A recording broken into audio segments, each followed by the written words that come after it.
madunggan sa inyong dalunggan, unsa may makita namo nga kabuang. Tunay ni tanan by sure with the realest, sa to kalidad ning amo ang mga lyrics. Unsa man inyong madunggan sa inyong dalunggan, unsa may makita namo nga kabuang. Tunay ni tanan by sure with the realest, sa to kalidad ning amo ang mga lyrics. Di mi angay mag-apa sa masa kung unsay gidalit ang among kalidad by way gusto mo hagit. Unsa ang nasa TV o bisan sa radyo, one similarity lahi ni nga style bro. We do what we wanna do kung unsa amo ang feel. Wa mi paki sa airplay, gusto mi for real. Unsa amo ang trip, dahala na butang. Tunay ni nga estilo by di kay kinawat lang. Kung unsa man inyong madunggan sa inyong dalunggan, unsa may makita namo nga kabuang. Tunay ni tanan by sure we're the realest, sa to kalidad ning amo ang mga lyrics. Kung unsa man inyong madunggan sa inyong dalunggan, unsa may makita namo nga kabuang. Tunay ni tanan by sure we're the realest, sa to kalidad ning amo ang mga lyrics.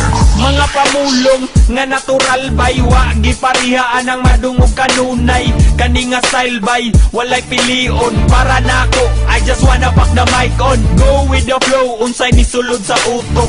Walay paki, unsa pay ako ang malitok. Ang pagkadi kalidad gikan sa brain cell. Lupit sa loud brad, kini ang label. Sa mga rules, wa mi gisunod nga standard.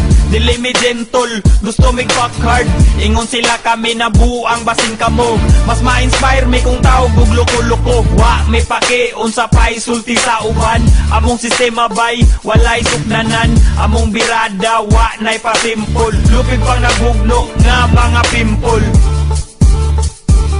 Kung unsa man inyong madunggan sa inyong dalunggan, unsa may makita namo nga kabuang. Tunay ni tanan by sure we're the realest, sa to kalidad ning amo ang mga lyrics. Kung unsa man inyong madunggan sa inyong dalunggan, unsa may makita namo nga kabuang. Tunay ni tanan by sure we're the realest, sa to kalidad ning amo ang mga lyrics. Wa mi nag-apat nga kami mailado, sabay na lang god sa among pagkagago. Inborn nga talento, sagol pagka-flow nga nihaong rapo sa among pagkamaldito. Lahi ni among genre, timang di mabasta. Dili ni inawat o di sad makumpara. Kung kini sakit, wala na joy tambal. Inborn na ni amo ang pagka-abnormal. Di mo masyak kung didli ang kalidad. Mga pulo nga sa ulo makalabad.